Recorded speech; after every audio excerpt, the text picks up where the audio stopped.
ప్రియమైన మిత్రులారా, మరొకసారి మిమ్మల్ని అందరినీ ప్రేమధార కార్యక్రమానికి సాదరంగా ఆహ్వానిస్తున్నాం.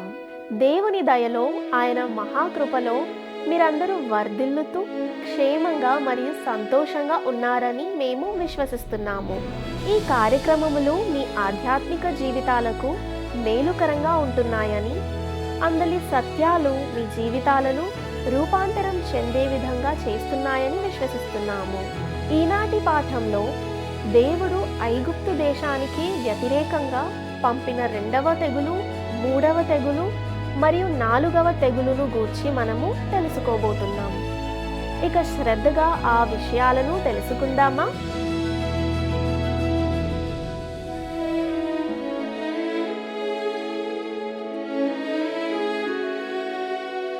క్రీస్తునందు ప్రియమైన ప్రేమధార కార్యక్రమాల వీక్షకులందరికీ మన రక్షకుడైన యేసు క్రీస్తు శ్రేష్టమైన నామంలో శుభములు తెలియజేస్తున్నాం.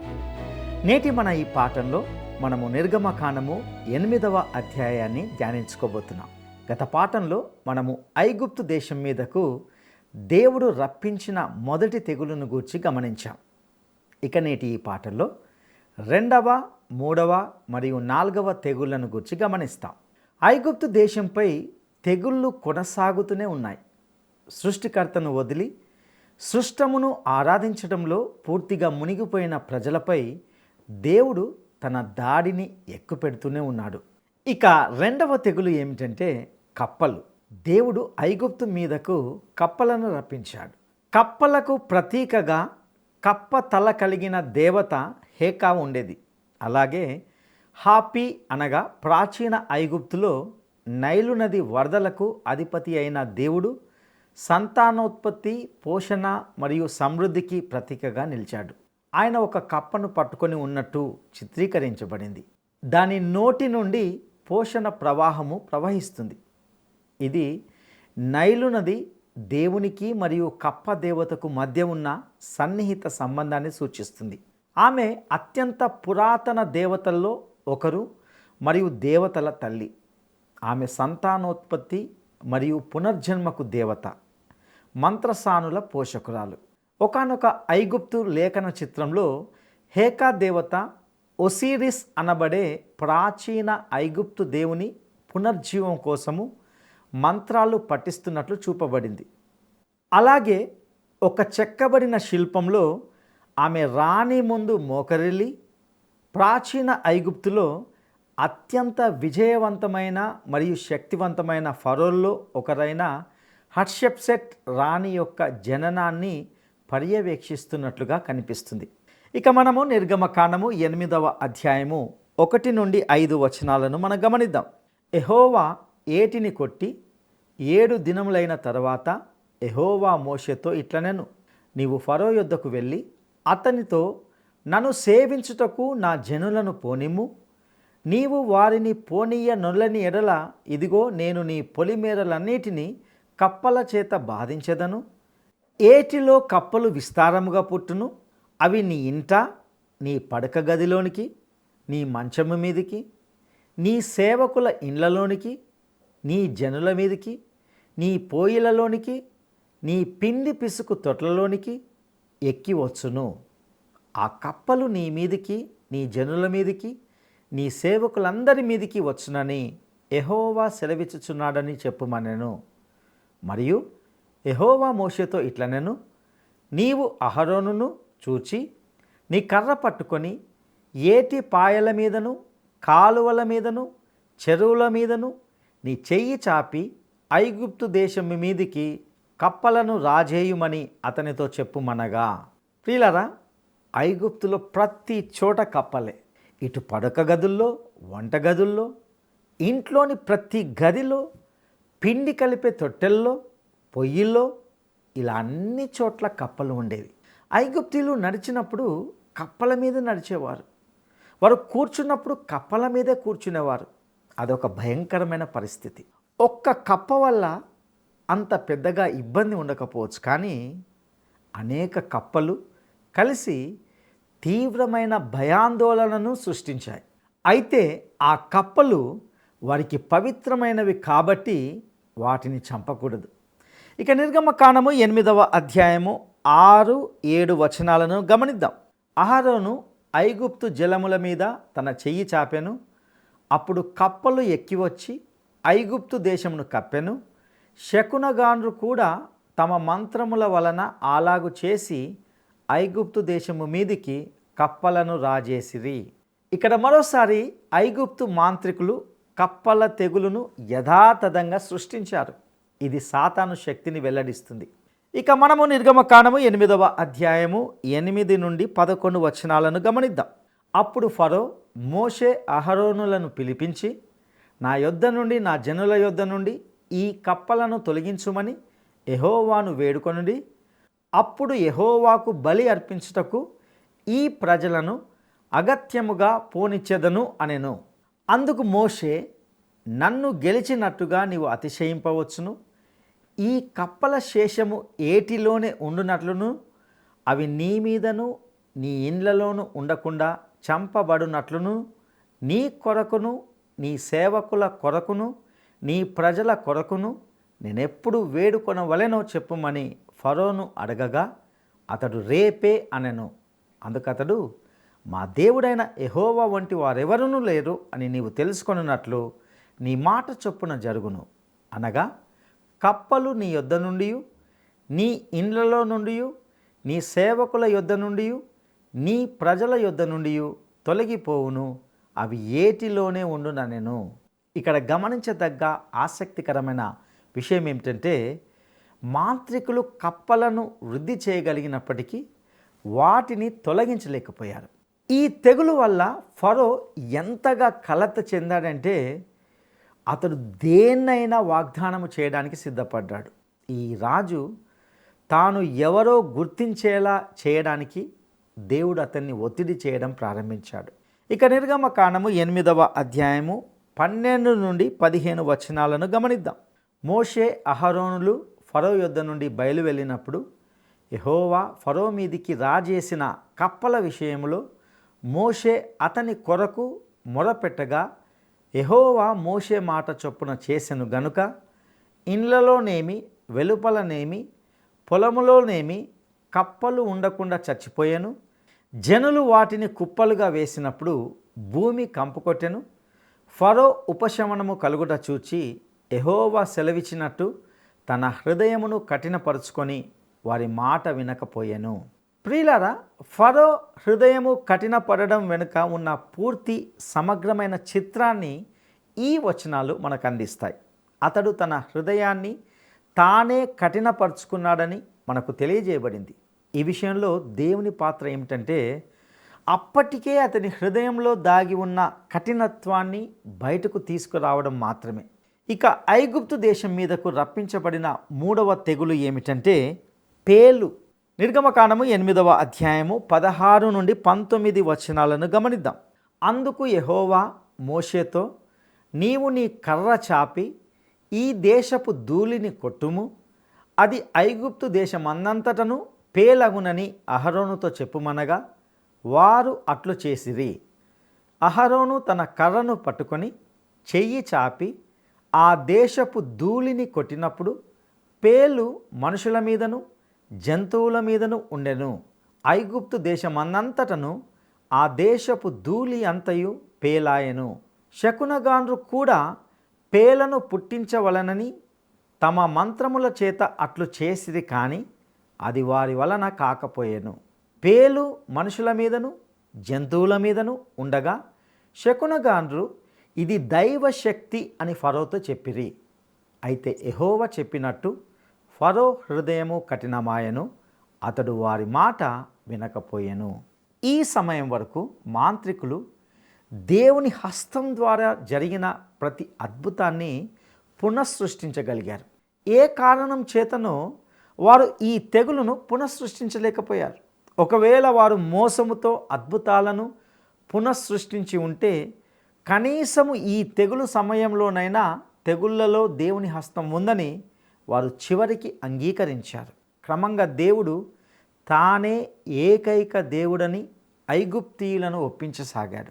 ఈ దేవతల ఆరాధన అనేది ఐగుప్తీయుల జీవితంలో వారి దైనందిన కార్యకలాపాల్లో అంతర్భాగమైపోయింది. ఈ తీర్పు వారిలో అసహ్యాన్ని రేకెత్తించింది. ఐగుప్తీయుల భూదేవుడు గెబ్. ఈ గెబ్ అనే దేవుడు భూమి యొక్క అన్ని స్థితుల్లో సన్నిహిత సంబంధాన్ని కలిగి ఉండేవాడు. పంట పరిస్థితిపై ఒసిరిస్ అనే దేవునికి నివేదిక ఇచ్చేది ఈ గెబ్ అనే ఐగుప్తు దేవుడే. ఇక్కడ పేను అనే పదానికి దోమలు లేదా నల్లులు అనే అర్థం రావచ్చు. దాని మూల పదానికి కప్పడం లేదా కొరకడం లేదా గిల్లడం అని అర్థం. ఆసక్తికరమైన విషయం ఏమిటంటే, ఒక నల్లి లేదా దోమ కొరకడం కానీ గిల్లడం కానీ లేదా కప్పడం వంటి పనులు చేయలేవు. అయినప్పటికీ ఇది పేనుకు మంచి వర్ణనగా చెప్పవచ్చు. ఇలాంటి పేను రకము పురుగులు ఒక భారీ వర్గానికి చెందినవి. వాటి ప్రధాన విధి చాలా వరకు కుళ్ళిన మాంసాన్ని తినేదిగా ఉంటుంది. కప్పలతో భూమి కంపు కొడుతుంటే అక్కడ పేనుల గుంపులు ఉన్నాయని మీరు సులభంగా ఊహించవచ్చు. ఈ పేనులు చివరికి ఆ భూమిని కప్పల నుండి విముక్తి చేయగలవు. అందువల్ల అవి శాపంతో పాటు వరంగా కూడా మారగలవు. పేలు పైకి ఎంత సహాయకరంగా కనిపించినప్పటికీ ఐగుప్తులో దర్శించిన ఒక యాత్రికుడు వాటితో తనకు ఎదురైన అనుభవాన్ని ఇలా వివరించాడు.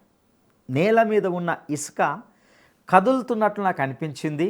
దగ్గరికి వెళ్ళి పరిశీలించి చూడగా నేల ఉపరితలం అంతా చిన్న చిన్న పేలతో నిండిన ఒక కదిలే రాశిలా ఉందని, వాటిలో వేల కొద్ది పేలు నా కాళ్ళపైకి పాకుతున్నాయని తెలిసింది. నేను వెంటనే అక్కడి నుండి వేగంగా వెనుతిరిగాను. ఆ సమయంలోనే అప్పుడు లేఖనాల్లోని ఈ మాటలు నేను తలపోసుకున్నాను అని ఆ యాత్రికుడు చెప్పాడు. ప్రియులారా, ఐగుప్తు దేశం అన్నంతటా ఆ దేశపు ధూళి పేలుగా మారాయి. ఇక ఈ పేల తెగులును ఐగుప్తు మాంత్రికులు పునఃసృష్టించలేకపోయారు. ఐగుప్తు దేశంలో దేవుడు స్వయంగా జీవంపైనే తన తీర్పును అమలు చేయడం ప్రారంభించాడు. ఇక 4వ తెగులు ఏమిటంటే ఈగలు. నిర్గమకాండము 8వ అధ్యాయము 20 నుండి 23 వచనాలను గమనిద్దాం. కాబట్టి యెహోవా మోషేతో, నీవు ప్రొద్దున లేచి ఫరో ఎదుట నిలువుము. ఇదిగో అతడు ఏటి యొద్దకు పోవును.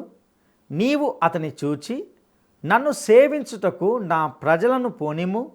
నీవు నా ప్రజలను పోనీయని ఎడల చూడుము, నేను నీ మీదికిని నీ సేవకుల మీదికిని నీ ప్రజల మీదికిని నీ ఇండ్లలోనికి ఈగల గుంపులను పంపెదను. ఐగుప్తీల ఇండ్లును వారున్న ప్రదేశమును ఈగల గుంపులతో నిండియుండును. మరియు భూలోకములో నేనే యెహోవాను అని నీవు తెలుసుకొనున్నట్లు ఆ దినమున నేను నా ప్రజలు నివసించుచున్న గోషేను దేశమును వినాయించెదను. అక్కడ ఈగల గుంపులుండవు. నా ప్రజలను నీ ప్రజల నుండి ప్రత్యేకపరచెదను. రేపు ఈ సూచక క్రియ జరుగునని యెహోవా సెలవిచ్చినట్టు నీవు చెప్పవలెను అనెను. ప్రియులారా, ఈ సమయం వరకు ఇశ్రాయేలీయులు నివసించే ఐగుప్తు మరియు గోషేను దేశాలు రెండింటిని తెగులు తాకాయి. గోషేను కూడా తెగుళ్ళ బారిన పడింది. కాబట్టి ఈ తెగుళ్ళ సంభవానికి ఒక సహజమైన వివరణ ఉందని చాలామంది ప్రజలు బహుశా ఫరోతో చెబుతూ ఉండి ఉంటారు. బహుశా వారు ఆ బాధను ఐగుప్తు దేవతల్లో ఒకరికి ఆపాదించి ఉండవచ్చు. అయితే ఈ తరుణంలో ప్రతిదీ స్పష్టంగా అర్థమవుతుంది. ఎందుకంటే ఇప్పటి నుండి ఒక భేదం ఉంటుందని, మరియు రాబోయే తెగుళ్లలో ఏది ఇశ్రాయేలు నివాసమైన గోషేను దేశాన్ని తాకదని దేవుడు ప్రకటిస్తాడు. ఇప్పటి నుండి తీర్పు కేవలము ఐగుప్తు దేశం మీద మాత్రమే పడుతుంది. ఈ 4వ తీర్పు ఈగల తెగులు. ఈ ఈగలు బహుశా ఐగుప్తులో పిలిచే ఒక పవిత్రమైన కుమ్మరి పురుగు లేదా పేడ పురుగు అయి ఉండవచ్చు. బంగారంతో చేసిన ఈ పేడ పురుగులు లేదా కుమ్మరి పురుగులు చాలా వరకు ఐగుప్తులోని సమాధుల్లో కనుగొనబడ్డాయి. అవి సూర్యదేవుడైన రాకు పవిత్రమైనవి. ప్రియులారా, ఈ తెగులు తీవ్రత ఎంత ఎక్కువగా ఉందంటే ఆ సమయంలో ఫరో మోషేతో ఏదో ఒక రాజుకి రావడానికి సిద్ధపడ్డాడు. ఈ విషయము ఆ తెగులు తీవ్రతను స్పష్టంగా ప్రతిబింబిస్తుంది. వారి పవిత్ర పురుగులు దేశంపై దండెత్తినప్పుడు ఫరో చేసిన ప్రతిపాదనను ఒకసారి గమనించండి. నిర్గమకాండము 8వ అధ్యాయము 24 నుండి 27 వచనాలు. యెహోవా అలాగు చేసెను, బాధాకరమైన ఈగల గుంపులు ఫరో ఇంటిలోనికిని అతని సేవకుల ఇండ్లలోనికిని వచ్చి ఐగుప్తు దేశమంతటా వ్యాపించెను. ఆ దేశము ఈగల గుంపుల వలన చెడిపోయెను. అప్పుడు ఫరో మోషే అహరోనులను పిలిపించి, మీరు వెళ్ళి ఈ దేశములో మీ దేవునికి బలి అర్పించుడని వారితో చెప్పగా, మోషే అట్లు చేయతగదు, మా దేవుడైన యెహోవాకు మేము అర్పించవలసిన బలి ఐగుప్తీయులకు హేయము. ఇదిగో మేము ఐగుప్తీయులకు హేయమైన బలిని వారి కన్నుల ఎదుట అర్పించిన ఎడల వారు మమ్మను రాళ్లతో కొట్టి చంపుదురు కదా. మేము అరణ్యములోనికి 3 దినముల ప్రయాణమంత దూరము పోయి మా దేవుడైన యెహోవా మాకు సెలవిచ్చినట్లు ఆయనకు బలి నర్పించుదుమనెను. ఐగుప్తు యొక్క ఈగలు అనగా ఈ పేడ పురుగు లేదా కుమ్మరి పురుగు అనేది శాశ్వత జీవితం గురించి తెలియజేసింది. ఇప్పుడు ఇంతటి అత్యంత పవిత్రమైన వస్తువు ఆ ప్రజలకు శాపంగాను దేశం మీద తెగులుగాను మారడాన్ని ఒకసారి ఊహించుకోండి. ఫరో ఒక రాజుకి రావాలని కోరుకున్నాడు. తెగుళ్ళు అంతమయ్యేలోపు ఫరో మొత్తము 4 రాజీలు చేసుకున్నాడు. ఇశ్రాయేలీయులు 3 రోజుల ప్రయాణం చేసి అరణ్యంలోకి వెళ్ళి బలి అర్పించాలని మోషే అహరోనులు కోరుకున్నారు. అప్పుడు ఫరో, సరే మీరు బలి అర్పించవచ్చు, కానీ ఈ దేశంలోనే ఉండండి అని అన్నాడు. నేడు చాలామంది క్రైస్తవులు చేసుకునే రాజీ కూడా ఇలాంటిదే. అది ఎల్లప్పుడూ సైతాను సంబంధమైనది.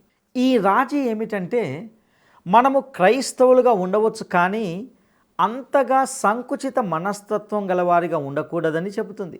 కాస్త విశాల హృదయము గల క్రైస్తవునిగా, ఓపెన్ మైండ్ గలవారిగా ఉండండి, మీ జీవితాన్ని మార్చుకోవద్దు అని చెబుతుంది. ప్రియులారా, మీ జీవితం గనుక మారకపోతే మీరు క్రైస్తవులు కారు. ఇప్పుడు క్రైస్తవునిగా ఉండాలంటే మీరు సత్క్రియలు చేయాలని నేను చెప్పినట్లు నన్ను తప్పుగా అర్థం చేసుకోవద్దు. నేను ఆ విధంగా చెప్పడం లేదు. మనము క్రీస్తునందు విశ్వాసము ద్వారా మాత్రమే రక్షించబడతాం, మరే దాని ద్వారా కాదు. ఇక్కడ క్రియలకు ఆస్కారమే లేదు. కానీ మిమ్మల్ని రక్షించడానికి మీరు క్రీస్తునందు విశ్వాసం ఉంచినప్పుడు అది మీ జీవితాన్ని మారుస్తుంది. అక్కడే క్రైస్తవ ప్రవర్తన అనేది ప్రవేశిస్తుంది. మొదట అంతరంగ పురుషుడు మార్పు చెందాలి. నేను చెప్పేది ఏమిటంటే, ప్రస్తుత సంఘము అనేక రాజీలు చేసుకుంది, మరియు చాలా వరకు ఇప్పటికీ ఐగుప్తు దేశంలోనే ఉంది. ఈరోజు సగటు క్రైస్తవునికి మరియు సగటు సామాన్య మానవునికి మధ్య ఉన్న తేడాను మీరు చెప్పలేని స్థితిలో ఉంటున్నారు. నేడు క్రైస్తవులుగా చెప్పుకుంటున్న అనేక మంది ఏదో ఒక సంఘ శాఖలో సభ్యులుగా ఉన్నారని వాస్తవాలు చెబుతున్నాయి. అయితే వారు ఏదైనా వివాహాల్లో కానీ, ఏదైనా ఉద్యోగ సంబంధమైన పార్టీల్లో కానీ పాల్గొనాల్సి వచ్చినప్పుడు అందులో చాలామంది ఇతరుల వలనే మద్యపానాన్ని సేవిస్తూ ఈ లోక సంబంధమైన వినోదాల్లో మునిగి తేలుతుంటారు. ప్రియులారా, ఇటువంటి క్రైస్తవులు ఐగుప్తు దేశములోనే బలులు అర్పిస్తున్నారు. వారు విశాల దృక్పథం కలిగిన వారు.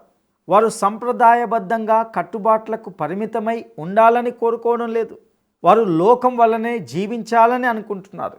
ఈరోజు మనము 2 గుర్రాలతో పందెంలో ఉన్నాం. ఒక గుర్రము నల్లగా, మరొకటి తెల్లగా ఉంది. మీరు వాటిపై స్వారీ చేయాలని నిర్ణయించుకొని ఒక గుర్రంపై ఒక కాలు, మరొక గుర్రంపై మరొక కాలు పెడితే మీరు త్వరలోనే ఒక విచిత్రమైన విషయాన్ని కనుగొంటారు. ఈ గుర్రాలు వ్యతిరేక దిశలో పరిగెడతాయి. మీరు ఏ గుర్రంపై స్వారీ చేయాలని అనుకుంటున్నారో నిర్ణయించుకోవాలి. ఫరో చేసిన రాజీని మోషే అంగీకరించాడు. ప్రభువైన దేవునికి బలి అర్పించడానికి ఇశ్రాయేలీయులు 3 రోజుల ప్రయాణం చేసి అరణ్యంలోకి వెళ్ళాలని మోషే పట్టుబట్టాడు. ఆ తర్వాత ఫరో 2వ రాజుకి వచ్చినట్లుగా చూస్తాం. నిర్గమకాండము 8వ అధ్యాయము 28వ వచనాన్ని గమనిద్దాం.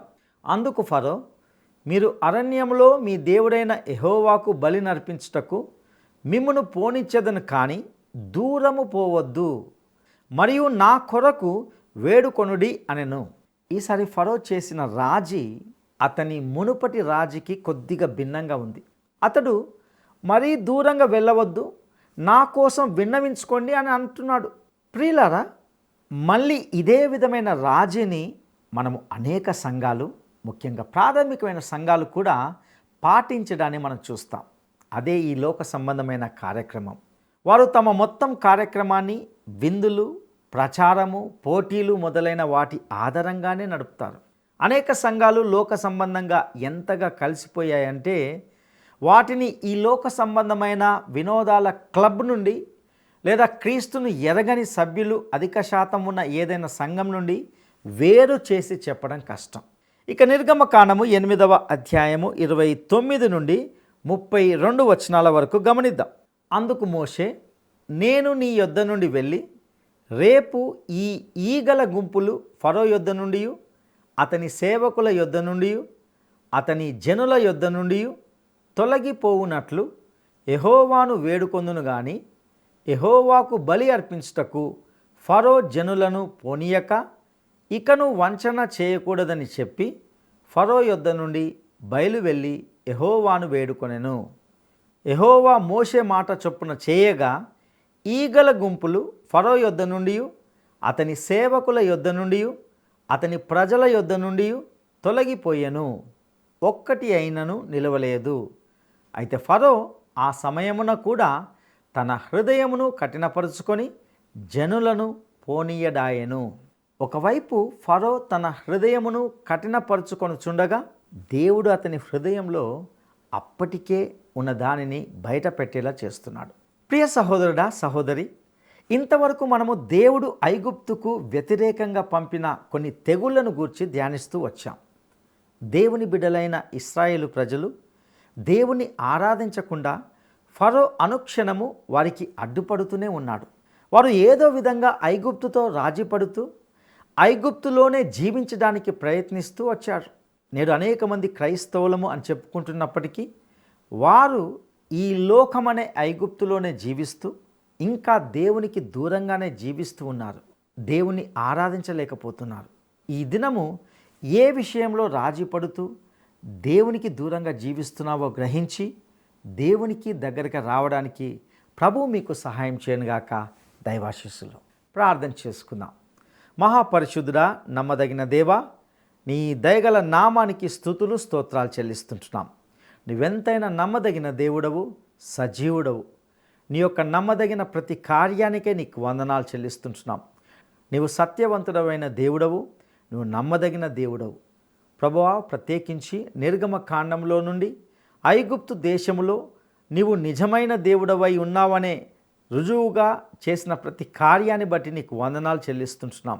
ప్రభువా, నీకు వ్యతిరేకంగా ఉన్నప్పుడు ఫరోకు నువ్వు చేసిన గొప్ప కార్యాలను బట్టి అందులో నీవు సత్యవంతుడమైన దేవుడవని గుర్తించడానికి ఈ తెగుల ద్వారా నిన్ను నువ్వు నిరూపించుకున్న విధానానికే నీకు వందనాలు చెల్లిస్తుంటున్నాం. ప్రభువా, ప్రత్యేకంగా ఈ వాక్యము ద్వారా నేర్చుకుంటున్న ప్రతి సత్యానికే నీకు వందనాలు చెల్లిస్తుంటున్నాం. ఈ కార్యక్రమాలను వీక్షిస్తున్న ప్రతి ఒక్కరికి నీ కృపా సహాయము దయచేయవలసిందిగా ప్రార్థిస్తూ నీకే సమస్త ఘనత, మహిమ, ప్రభావాలు ఆరోపిస్తూ మా రక్షకుడును నమ్మదగిన యేసయ్య నామములో అడిగి స్తుతించి వేడుకుంటున్నాము తండ్రి. ఆమెన్.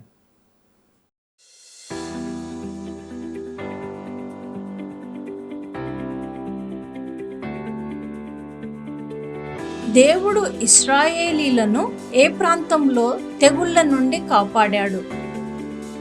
దేవుడు ఇశ్రాయేలీలను ఏ ప్రాంతంలో తెగుళ్ళ నుండి కాపాడాడు? 1 కనాను దేశం, 2 గోషేను దేశం, 3 ఐగుప్తు ప్రధాన భూభాగం. ఈ ప్రశ్నకు సరైన జవాబును ఈ వాట్సాప్ నంబర్కు పంపండి. మా వాట్సాప్ నంబర్ 9399952570.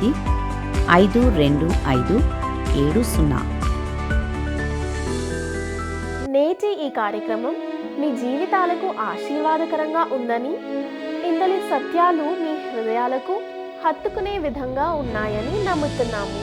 ఈ ఈ క్రమబద్ధమైన అధ్యయనానికి సంబంధించి కానీ ఆధ్యాత్మిక జీవితానికి సంబంధించి కానీ ఏవైనా ప్రశ్నలు లేదా సందేహాలు లేక ప్రార్థన మనవులు ఉంటే దయచేసి తప్పనిసరిగా స్క్రీన్ మీద ఇవ్వబడిన ఫోన్ నంబర్ ద్వారా మమ్మల్ని సంప్రదించగలరని ఆశిస్తున్నాము.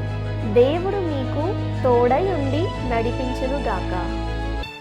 నిత్య ప్రేమతో నన్ను ప్రేమించెన్, నిత్య ప్రేమతో నన్ను ప్రేమించెన్. తల్లి ప్రేమను మించినదే, లోక ప్రేమను మించినదే. నిన్ను నేను ఎన్నడు విడువను, నిన్ను నేను ఎన్నడు విడువను. నిత్యము నీతోనే జీవింతు, సత్య సాక్షిగా జీవింతు.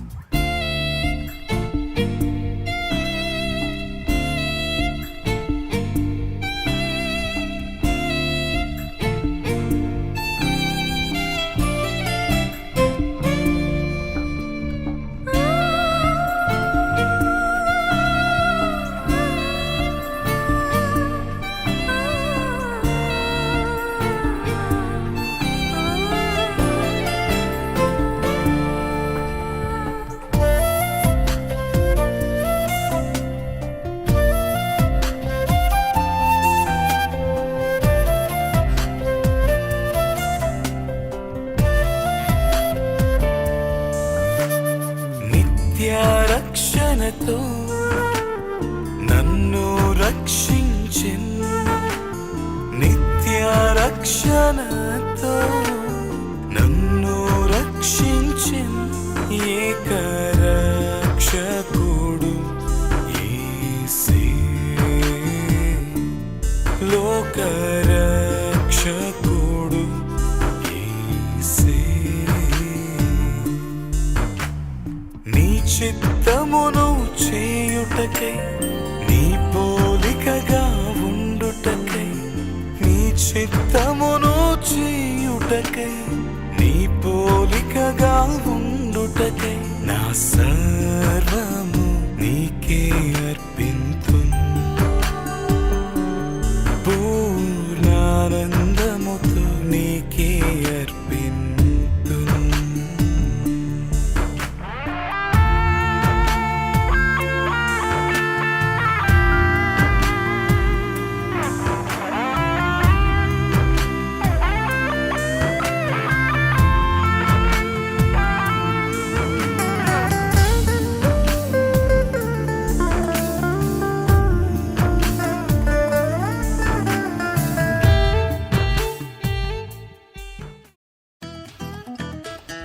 ఈ కార్యక్రమం మీకు నచ్చిందా?